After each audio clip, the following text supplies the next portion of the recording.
ऐसी चीज़, ऐसा मॉलिक्यूल जो कि एंजाइम को इनहिबिट करे, कि उसे कहे कि अच्छा रुक जाओ अब, ठीक है। तो इनहिबिटर बहुत सारे टाइप्स के होते हैं, बहुत सारे नहीं, वे only 3 types of enzyme inhibitors. पहला नाम है competitive inhibitor, second is non competitive inhibitor, अब इसे आप इनहिबिशन भी कह सकते हो, and third one is uncompetitive inhibition, ठीक है।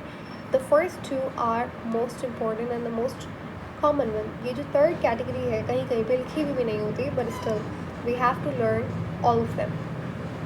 सबसे पहले तो सबस्ट्रेट जो है, ऐसे सब्सटेंसेस, इनहिबिटर्स की डेफिनेशन यहाँ पे लिख लेते हैं, सब्सटेंसेस दैट डिक्रीज, या फिर इनहिबिटेड का भी सेम ही मतलब होता है कम करना, किसी भी चीज़ को रोकना, the activity of an enzyme, enzyme की एक्टिविटी को इनहिबिट करने वाला सब्सटेंस इनहिबिटर कहलाता है, और इस प्रोसेस को इनहिबिशन कहते हैं, ठीक है।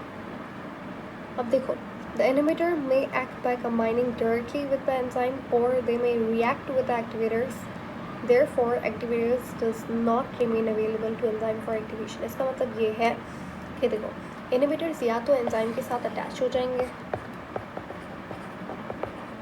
ठीक है, एंजाइम के साथ इनहिबिटर अटैच हो गए। अब इससे क्या होगा, एंजाइम की एक्टिविटी रिड्यूस होगी। एक तो ये तरीका है, दूसरा ये तरीका है कि इनहिबिटर्स क्या करेंगे, को फैक्टर को आने ही नहीं देंगे एंजाइम के करीब। जब को फैक्टर आएगा ही नहीं तो एंजाइम एक्टिविटी नहीं होगा, तो फिर इस तरीके से भी इनहिबिशन हो सकती है एंजाइम की एक्टिविटी की। समझ रहे हैं आप? तो अब बात करते हैं टाइप्स ऑफ एंजाइम की। पहला टाइप जो है उसे कहते हैं कॉम्पिटिटिव इनहिबिशन। नाम से पता लग रहा है कॉम्पिटिटिव, यानी कि ऐसा इनहिबिटर जो कि कॉम्पिटिशन करता है। किसके साथ करता है, आइए देखते हैं। देखो, the type of inhibition occurs by the molecules which are very similar to the substrate. Competitive inhibition करने वाले इनहिबिटर्स को कॉम्पिटिटिव इनहिबिटर्स कहते हैं, ठीक है। यहाँ पे इनहिबिटर्स लगा दो सिर्फ, ठीक है। अब कॉम्पिटिटिव इनहिबिटर बहुत सिमिलर होते हैं सबस्ट्रेट से। इनहिबिटर्स बहुत स्मार्ट होते हैं, ये क्या करते हैं, सबस्ट्रेट से मिलते जुलते हैं। तो अब देखो, ये आपके पास एंजाइम है, ये एक्टिव साइट है, और यहाँ पे सबस्ट्रेट लगा हुआ है। अब यहाँ पर क्या होता है, जब बाइंडिंग होनी है, रिएक्शन होना शुरू होने वाला है, ठीक है। अब क्या होगा, हमें वो रिएक्शन, हमें एंजाइम की एक्टिविटी को भी इनहिबिट करना है, हमें एंजाइम की ज़रूरत नहीं है। तो यहाँ पे कॉम्पिटिटिव इनहिबिटर्स क्या करेंगे, सबस्ट्रेट, क्योंकि ये सबस्ट्रेट से मिलते जुलते हैं, ठीक है। तो मतलब इसका क्या कहते हैं, ट्विन है।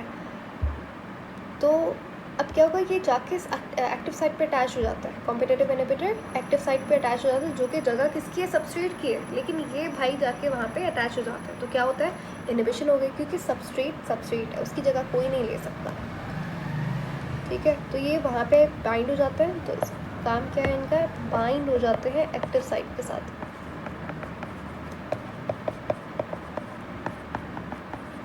ठीक है। जबकि बाइंड किसको होना था, सबस्ट्रेट को।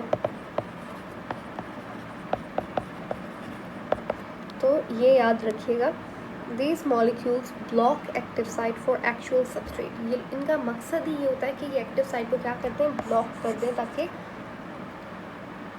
सबस्ट्रेट आके ना अटैच, ओरिजिनल सबस्ट्रेट वहाँ पे जाके अटैच ना हो, रिएक्शन हो ना, ठीक है। अब इसका सबसे अच्छा एग्जाम्पल क्या है, आपने पेनिसिलिन का नाम सुना होगा। पेनिसिलिन एक ऐसा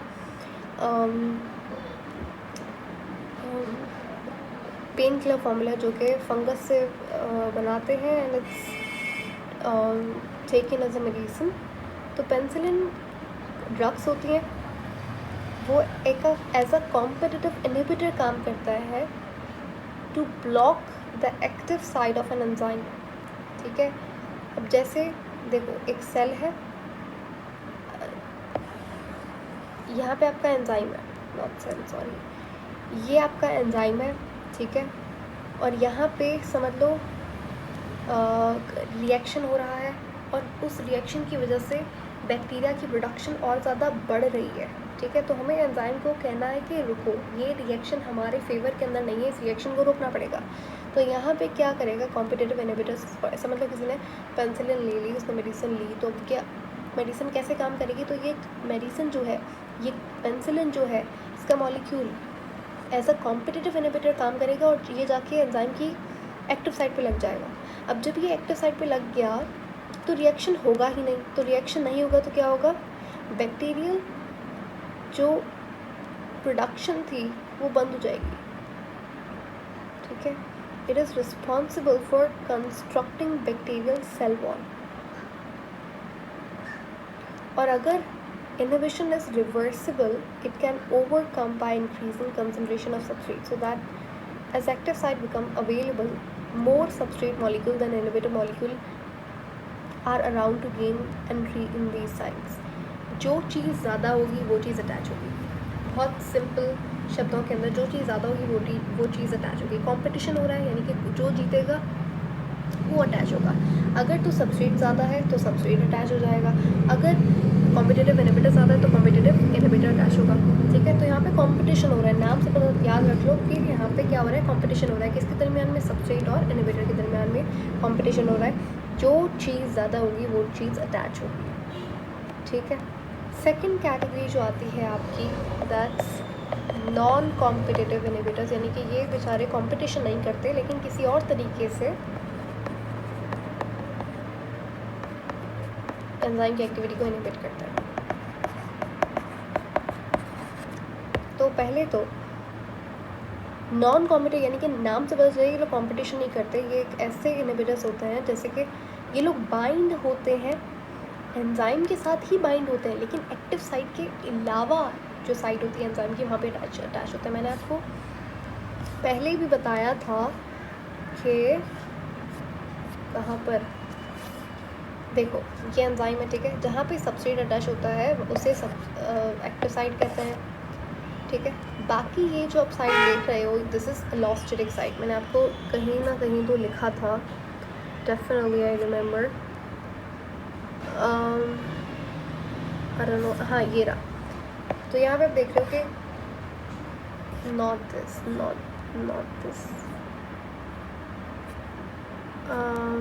आई डोंट नो, बट हाँ वहाँ पे मैंने आपको क्या चीज़ बताई थी, मैंने यही कहा था कि देखो एंजाइम की दो साइड्स होती हैं, एक वो जहाँ पे सबस्ट्रेट अटैच होता है उसे कहते हैं कैटालिटिक साइट, ठीक है, या फिर एक्टिव साइट जहाँ पे सबस्ट्रेट अटैच होगा या फिर कॉम्पिटिटिव इनहिबिटर अटैच होगा, और एक होती है आपकी बाइंडिंग साइट। बाइंडिंग साइट को एलोस्टेरिक साइट भी कहते हैं, ठीक है। यहाँ पे नॉन कॉम्पिटिटिव इनहिबिटर अटैच होता है, ठीक है। एक्टिव साइट के अलावा जो साइट होती है एंजाइम की जो प्लेस होती है वो क्या होती है, एलोस्टेरिक साइट होती है, क्लियर। तो नॉन कॉम्पिटिटिव इनहिबिटर कहाँ पे अटैच होता है, एलोस्टेरिक साइट के ऊपर, ठीक है, वेरी इंपॉर्टेंट, याद रखिएगा। उसके बाद these molecules are called non-competitive inhibitors, these binding sites are called allosteric site, ठीक है। ये डिफरेंट होती है एक्टिव साइट से, ठीक है। एलोस का मतलब होता है अवे, एक्टिव साइट से दूर, away from what, from active site, ठीक है। This interaction causes the enzyme molecule to change its shape। अब होता क्या है कि अच्छा कॉम्पिटिटिव इनहिबिशन में तो समझ में आता है, अच्छा वहाँ पे सबस्ट्रेट की एंट्री ब्लॉक कर दी, ठीक है, लेकिन नॉन कॉम्पिटिटिव इनहिबिटर अगर एलोस्टेरिक साइट पर अटैच हो रहा है तो क्या फ़र्क पड़ता है, क्योंकि सबस्ट्रेट एक्टिविटी, सबस्ट्रेट तो अटैच हो रहा है ना, एंजाइम काम तो करेगा। अब इनहिबिशन ऐसे होगी कि ये जब ये एलोस्टेरिक साइट पर अटैच होता है तो क्या होता है, एंजाइम की शेप चेंज हो जाती है, एंजाइम की शेप चेंज हो जाती है। अब जब एंजाइम की शेप चेंज होगी तो एक्टिव साइट भी चेंज होगी। फॉर एग्जांपल पहले ये था आपका एक्टिव साइट का शेप और ये आपका सबस्ट्रेट है, ये एंजाइम है। अब जब यहाँ पे समझ लो ये नॉन कॉम्पिटिटिव इनहिबिटर अटैच हो गया आपके, तो अब क्या होगा, ये शेप बन गई, लेकिन सबस्ट्रेट तो वही शेप का है, ठीक है। तो आप देख रहे हो किस तरीके से इनहिबिशन हुआ। अब सबस्ट्रेट अटैच ही नहीं होगा, जब सबस्ट्रेट अटैच नहीं होगा तो एक्टिविटी भी इनहिबिट हो जाएगी। ओके तो इस तरीके से नॉन कॉम्पिटिटिव इनहिबिटर्स काम करते हैं। उसके बाद आपने नाम सुना होगा फीडबैक इनहिबिशन का, नहीं सुना तो मैं बता देती हूँ क्या होता है। Feedback inhibition non competitive inhibitor का एक एग्जांपल है। ये आपको एमसीक्यू आ सकता है कि फीडबैक इनहिबिशन जो है वो किसका एग्जांपल है, कौन से इनहिबिशन का एग्जांपल है।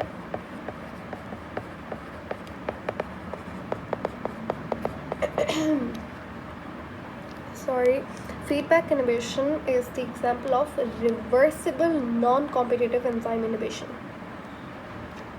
ठीक है, याद रखिएगा। उसके बाद अच्छा ये एक और पॉइंट मुझे आपको बताना था कि कॉम्पिटिटिव इनहिबिशन जो होती है दैट्स रिवर्सिबल, ठीक है, जो चीज़ ज़्यादा होगी वो अटैच होगी। वाइल नॉन कॉम्पिटिटिव इनहिबिशन जो है this interaction causes the enzyme molecule to change its shape change होती है, reading the active site unrespective to the substrate or leaving the enzyme less effective at catalyzing for the conversion of substrate to product। अब जब shape change होती है तो substrate attach नहीं हो पाता और फिर इस तरीके से नॉन कॉम्पिटिटिव इनहिबिटर्स काम करते हैं।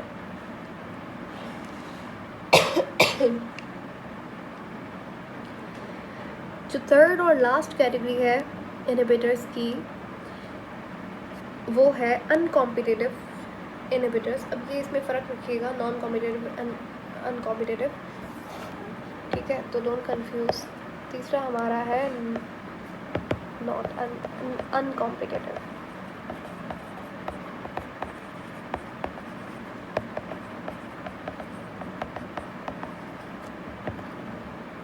ठीक है।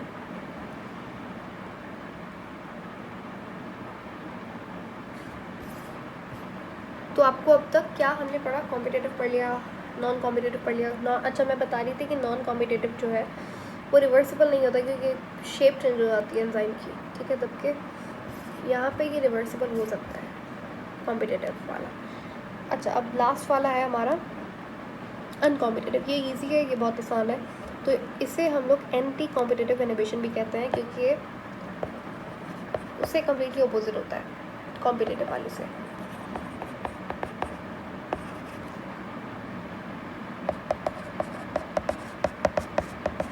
ठीक है, it takes place when an enzyme inhibitor bind only to the complex format between enzyme and the substrate।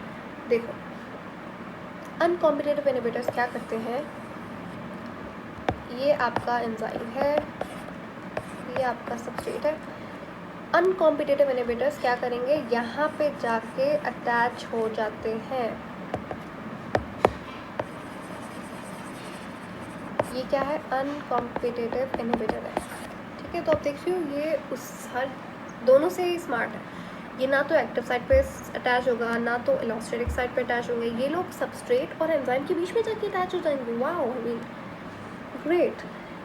तो ये थोड़े से टिपिकल इनहिबिटर्स होते हैं, ठीक है। ये लोग ना सबस्ट्रेट एंजाइम कॉम्प्लेक्स बनाने ही नहीं देते एंजाइम को, जिसकी वजह से इनहिबिशन खुद ब खुद हो जाता है।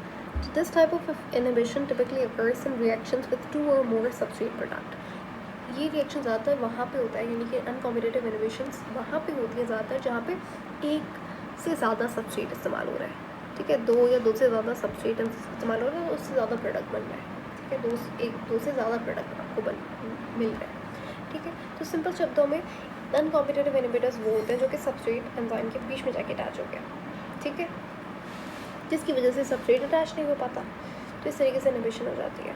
तो that is it for inhibitors. लेकिन इसके अलावा अभी रुकिए, इसके अलावा कुछ इंपॉर्टेंट पॉइंट्स है जो आपको पता होना इम्पॉर्टेंट है। मैं यहाँ पे एक फ़ाइल अटैच कर देती हूँ जिसको हम लोग सिर्फ पढ़ेंगे और आपको क्लियर हो जाएगा कि इनहिबिशन के क्या फ़ायदे होते हैं, उसके कुछ इंपॉर्टेंट पॉइंट्स हैं जिससे हम सब आ सकते हैं। तो यहाँ देखते हैं। देखो तो यहाँ पे लिखा हुआ है कि इनहिबिशन करनी ही क्यों है, सिग्निफिकेंस क्या है उसकी। तो देखो एक मेजर कंपोनेंट है रिएक्शन के अंदर when it comes to inhibition. Inhibition important है क्योंकि देखो अगर एंजाइम को अगर हम रोकेंगे ही नहीं तो वो तो करता ही जाएगा रिएक्शन को फास्ट। रिएक्शन अगर इतना ज़्यादा तेज़ हो गया तो प्रोडक्ट आपको सही से मिल ही नहीं पाएगा क्योंकि प्रोडक्ट बनने का ही टाइम नहीं होगा, ठीक है। तो ये कंट्रोल मैकेनिज्म में बड़ा काम आता है, ठीक है। It is also used as a strategy for drug discovery. जैसे कि मैंने यहाँ पे पेनिसिलिन की एग्जांपल दिया था, तो वो ड्रग्स की मैकेनिज्म के अंदर भी काम आता है। उसके अलावा जब ड्रग्स डिस्कवर हुए थे तो ये इनहिबिशन को जब पढ़ रहे थे साइंटिस्ट तो वहाँ पे ड्रग्स का मैकेनिज्म, ड्रग्स कैसे काम करते हैं, कैसे जो है वो ये लोग काम करते हैं, किस तरीके से पेन को इनहिबिट करते हैं, तो वो हमें इनहिबिशन की मदद से पता लगा था। और बहुत सारी ड्रग्स डिस्कवर भी इनहिबिशन को पढ़ने के बाद हुई थी।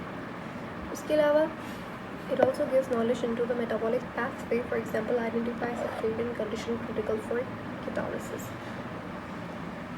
Enzyme inhibitors are used to screen various levels of disease which propel the growth of inhibitors। यानी कि बहुत सारी बीमारियां ऐसे भी हो जाती हैं जैसे कि फॉर एग्जांपल कि इनहिबिटर्स की ग्रोथ बहुत ज़्यादा हो गई, दैट्स ऑल्सो नॉट गुड। अगर इनहिबिटर्स बहुत ज़्यादा कम है तो that's not normal as well, ठीक है। तो ये था इनहिबिशन का सिग्निफिकेंस। उसके बाद मैंने आपको बताया था non competitive inhibition is the type of feedback inhibition. थोड़ा सा चेंज था। फीडबैक इनहिबिशन जो है वो एक एग्जांपल है नॉन कॉम्पिटिटिव इनहिबिशन का। कैसे वो पढ़ते हैं यहाँ पे बहुत थोड़ी सी इन्फॉर्मेशन लेकिन इंपॉर्टेंट है, जल्दी से एक बार देख लेते हैं। The activity of almost every enzyme in a cell is regulated by feedback inhibition, ठीक है। ऑलमोस्ट जितने भी एंजाइम हैं उनकी जो वो लोग जैसे काम करते हैं वो एक मैकेनिज्म के ऊपर देखा जाता है जिसे हम लोग कहते हैं फीडबैक इनहिबिशन, ठीक है। It is a type of biological control mechanism, एक ऐसा तरीका जिससे हम लोग एंजाइम की एक्टिविटी को कंट्रोल कर सकते हैं, ठीक है। क्योंकि हर मेटाबॉलिक एक्टिविटी के अंदर, हर बायोलॉजिकल मैकेनिज्म के अंदर एंजाइम इस्तेमाल हो रहा है, तो उसे कंट्रोल करना भी बहुत इंपॉर्टेंट है, ठीक है। तो एंजाइम फीडबैक इनहिबिशन क्या होता है, जहाँ पे एंजाइम खुद अपनी प्रोडक्ट से इनहिबिट हो, ठीक है। इसे फीडबैक मैकेनिज्म, फीडबैक यानी कि कोई चीज़ आपने दी और फिर उसका आपको रिटर्न मिला, ठीक है। रिएक्शन हुआ A + B = C, अब ये C एज अ इनहिबिटर काम करेगा, दैट्स फीडबैक इनहिबिशन, ठीक है। तो it usually occurs when the product is in high quantity. अगर प्रोडक्ट बहुत ज़्यादा है तो ये एज अ इनहिबिटर काम करेगा। कैसे, क्यों, देखो प्रोडक्ट बना, अब प्रोडक्ट बहुत ज़्यादा बन गया, अब एंजाइम को रोकना है कि भाई रुको, तो प्रोडक्ट जाके खुद ही एलोस्टेटिक साइट पर अटैच हो जाएगा, ठीक है, और एंजाइम की शेप चेंज हो जाएगी। इसीलिए इसे हमने कहा था कि फीडबैक इनहिबिशन एक नॉन कॉम्पिटिटिव इनहिबिशन है, ठीक है। It binds competitively with the enzyme active site और इट कम्स इन between, ठीक है। तो या तो ये अटैच हो जाएगा आपका एंजाइम की साइट के ऊपर, वो बाइंडिंग भी हो सकती है, वो कैटालिटिक साइट भी हो सकती है, या तो ये सबस्ट्रेट एंजाइम के बीच में अटैच हो जाएगा। तो बेसिकली फीडबैक इनहिबिशन कुछ भी हो सकता है, अनकॉम्पिटिटिव भी हो सकता है, कॉम्पिटिटिव नॉन कॉम्पिटिटिव भी हो सकता है, बट मेनली जब आपका MCQ आएगा that would be non competitive, ठीक है। तो substrate and enzyme once product is consumed the inhibition also reduce and form more product. जैसे ही प्रोडक्ट बन गया, ठीक है, उसके बाद inhibition substrate and enzyme once product, जैसे प्रोडक्ट एक बार कंज्यूम हो गया, प्रोडक्ट ख़त्म हो गया, ठीक है, तो इनहिबिशन भी रुक जाएगी, ठीक है, क्योंकि प्रोडक्ट एज अ इनहिबिटर काम कर रहा था। प्रोडक्ट खुद ही ख़त्म हो गया तो रिएक्शन रुक जाएगा, ठीक है, इनहिबिशन भी रुक जाएगी। तो ज़्यादातर जितने भी एंजाइम पाथवेज होते हैं जहाँ पे एंजाइम इस्तेमाल होता है तो वो फीडबैक इनहिबिशन से ही रेगुलेट होता है कि अगर प्रोडक्ट बहुत ज़्यादा बन गया तो प्रोडक्ट खुद एज अ इनहिबिटर काम करता है, ठीक है। तो but in this cases than product of pathways bind at the allosteric site. मैंने क्या कहा था कि फीडबैक इनहिबिशन असल में एग्जाम्पल जिसका नॉन कॉम्पिटिटिव इनहिबिटर्स कहाँ पे अटैच होता है, एलोस्टेटिक साइट पे, ठीक है। तो ऑलमोस्ट जितने भी एंड प्रोडक्ट होते हैं वो ज़्यादातर एलोस्टेरिक साइड पे जाके अटैच होते हैं, ठीक है, पहले एंजाइम के। अगर एक पैथवे किसे बोलते हैं, number of metabolic activities happening in a series. जैसे कि आपका रेस्पिरेशन के अंदर ग्लाइकोलिसिस होता है, ठीक है, 10 स्टेप का ग्लाइकोलिसिस हो रहा है, तो वो एक पैथवे है, ठीक है, पैथवे से बोलते हैं। Spine shut down in the pathway, no productive. Okay, product ज़्यादा बना, प्रोडक्ट ने इनहिबिटर की तरह काम किया, एलोस्टेरिक साइड पे जाके अटैच हो गया।